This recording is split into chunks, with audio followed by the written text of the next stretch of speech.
Aka kana gato k'agakobwa karimo gakinira mu nzu igihe nyina arimo ategura ibyo guteka. Hirya yako kakomeje kugenda kaza kugera ahantu hari hari gaze iteretseho igikoma, nibwo gutangira gukina n'akagozi kari gafashe isafuriya. Muri ako kanya ahita igahanukira agatangira kurira. Nyina yarabyumvishe aza yiruka ubona ko ari kugenda kabakaba, mbega ubona ko ari impumyi. Nibwo yahise anyerera mu gikoma yumva kirashyushye cyane ahita amenya ko umwana we yaba ahiye. Bamujyanye kwa muganga, kubw'amahirwe basanga nta gikomere kirenze yagize, ahubwo ni akantu gatoya yari yababutse ku kuboko. Abaganga niko gutangira gutonganya ababyeyi bati kweki mwahisemo kubyara umwana kandi mwembi muri impumyi. Ati kurera abana biravuna kubera ko n'abantu babona nabo byarabananiye. Ati ubu ngubu ni ubwa nyuma, ubutaha umwana nagira ikibazo leta umwana wanyu izahita imutwara. Uwo munsi nyina yaratashye yiga amayeri, ashaka akagozi ashyiraho udusaro twasakuzaga ku buryo aho umwana we yabaga ari yari kuzajya amwumva. Imyaka yarashize, umwana agenda akura akazajyana na base na nyina mu rugendo, agenda ababwira ibyo ari kubona, mbega yarababereye amaso. Mu rugo uyu mwana yari afite impano yo gushushanya, akazajya afata ibiganza bya nyina akabikoza ku bishushanyo kugira ngo bumve ibintu yashushanyije. Uyu mwana akiri muto yajyanaga na papa we kuko yakoraga akazi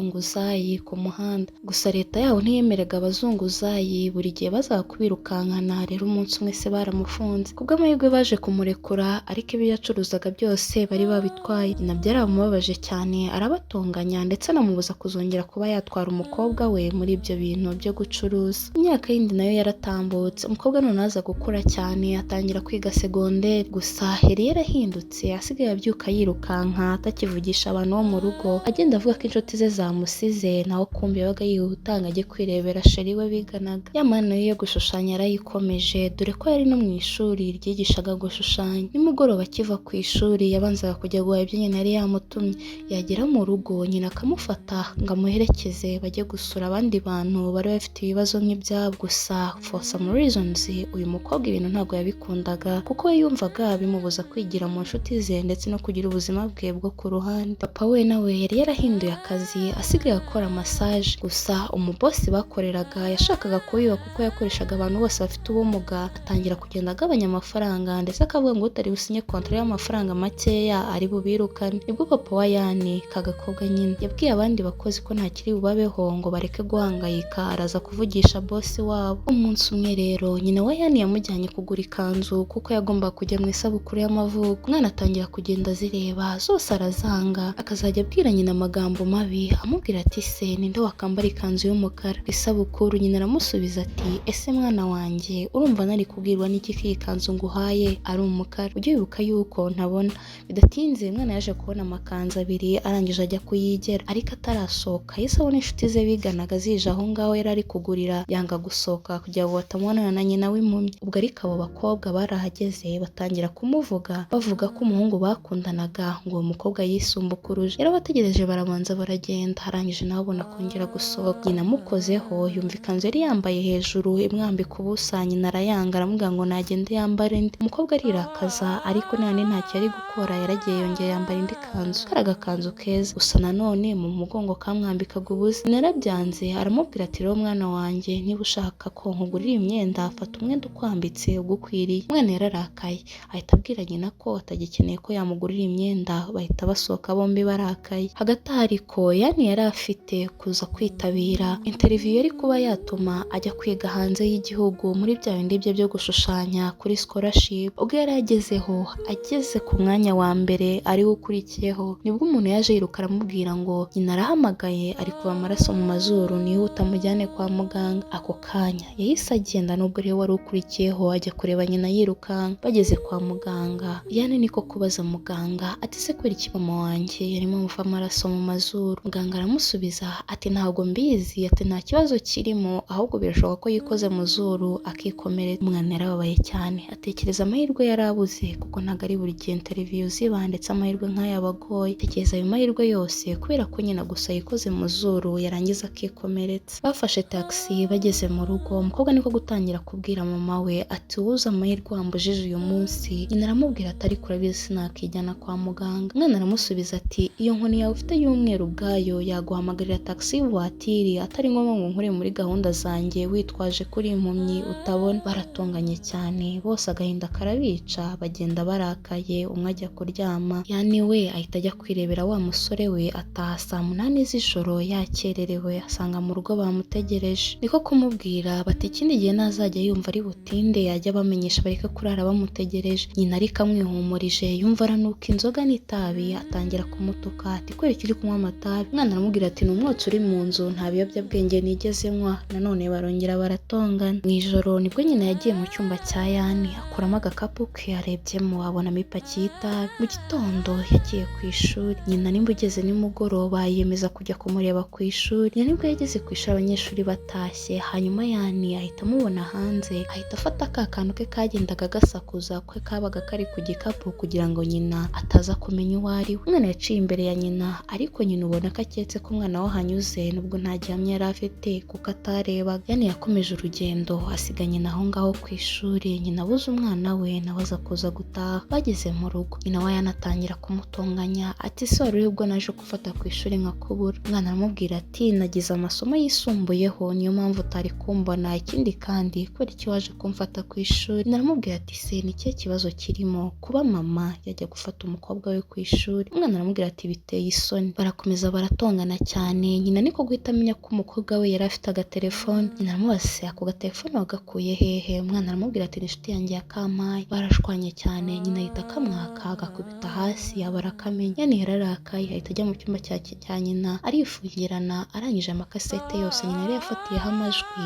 arayangiza. Maze kuyangiza yahise asohoka. Nyina arinjira arabyumva ararira. Birangije umukobwa ijoro ryose ntiyatashye ndetse yewe n'umunsi ukurikiraho bahamagaye ku ishuri bumva ntihigeze ahagera. Birinda bigira irindi joro umukobwa atarataha. Mu gitondo cy'undi munsi nibwo baje kumva amakuru kuri radiyo kuko kuri polisi babonye umurambo w'umwana w'umukobwa. Ababyeyi bahise birukanka kugira ngo barebe ko yaba atari umwana wabo. Hanyuma abo kwa muganga babonye baravuga bati se mwembi ko muri impumyi umwana wanyu muraza kumubwirwa n'iki? Niko kubwira abaganga bati umwana wacu twaramureze rero turi buze kumumenya kubera kumukoraho gusa. Babajyanye muri moruge. Nyina akureho ibiganza atangira gukabakaba wa murambo. Akoze ku kaboko ariko asanga nta nkovu iriho yayindi umwana yayigize kera ubwo yashyaga. Umubyeyi yarishimye cyane avuga ko atari umukobwa we. Niko gutangira kugenda gushakisha umukobwa ahandi hantu. Babajije abantu benshi mu mayira mu mvura igwa bagenda babaririza ngo barebe ko babona umwana wabo. Yani we yari yibereye kumwe na wa mu boyfriend we barimo bikinira rwose ubona bameze neza. Nimugoroba inshuti za Yani ndetse na wa mu boyfriend we bapanze kujya kwiba mu gasuperimarishe. Bagezeyo babwiye Yani kuba yajijisha umukashi aragenda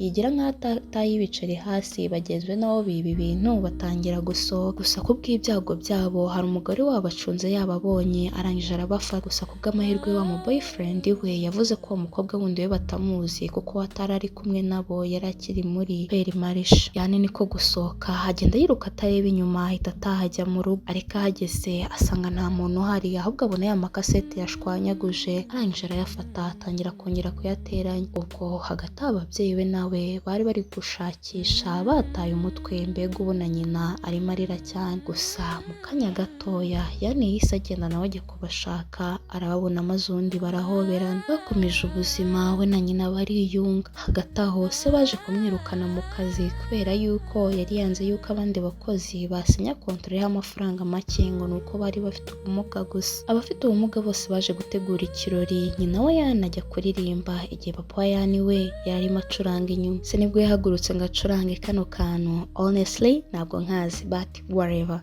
So yaracuranze mu kanya gatoya ahita yikubita hasi. Bageze kwa muganga bawubwiye inkuru mbi ko papa we yari afite kanseri ko ndetse yari akeneye kubagwa byihuse. Gusa ariko nta mafaranga ahagije bari bafite ndetse nayo se yari yarakoreye igihe yakoraga massage ntibari baramwishyuye. Ubwo Yani na nyina nibwo babonye yuko bagomba kwita ku muryango wabo birushijeho. Ku ishuri umwarimu wa Yani yaramuhamagaye umwamwigishaga gushushanya. Ahageze aramubwira ati dore interview y'ubushize yaragucitse rero iyi interview ntigucike kubera ko n'andi mahirwe baguhaye. Kuko Yani yari umushushanyi mwiza ndetse umwarimu we yaramukundaga. Ariko Yani niko guhita abwira mwarimu we ko bidashoboka kubera ko mu muryango we harimo ibibazo. Yani niko guhita ataha ajya gufasha nyina mu myigaragambyo bari bateguye kuri uwo muntu wakoreshaga papa wabo utaramwishyuye. Bazanye abanyamakuru benshi ndetse n'abandi bantu bari bafite ubumuga bahakoraga baraza basaba ko bakishyurwa mbega bakishyurwa nk'abantu bazima badafite ubumuga kuko bakoraga akazi neza bagatanga umusaruro nk'uwo muntu muzima yatanga. Amakuru yaciye ahantu hose na papa wari uri mu bitaro arabibona, arangije arishima cyane ndetse n'umukoresha wabo asaba imbabazi ndetse avuga yuko agiye kuzajya bishyura uko bakabaye bishyura. Nyuma y'igihe gitoya umwarimu wa Yani ntiyacitse intege, ahubwo yaje kumureba aramubwira ati nakubonye kuri televiziyo uri kuvuganira abafite ubumuga,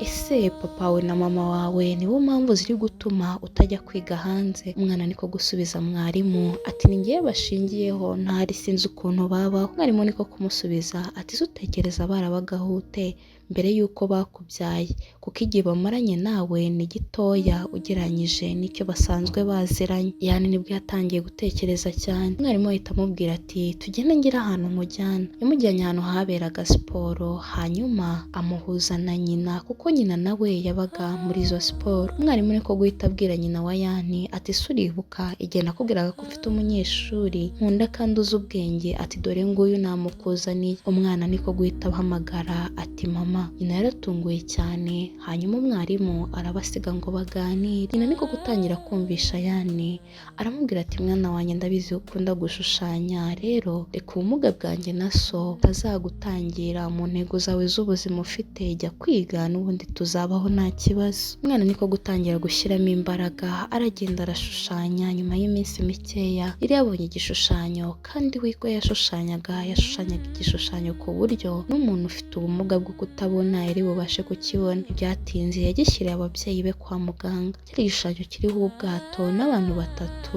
bari mu bwato, abwira se na nyina ko ari umuryango we. Ubwo nyuma y'iminsi mikeya papa we bamujyanye kumubaga. Iyi ngiyi ni inkuru ishingiye ku bintu byabayeho. Uyu ni umuryango wabayeho. Uyu mugabo muri 2018 yapfuye mu mahoro, mu gihe umugore we ndetse na Yani bakiriho bameze neza. Iyi filime yitwa Sunshine of My Life.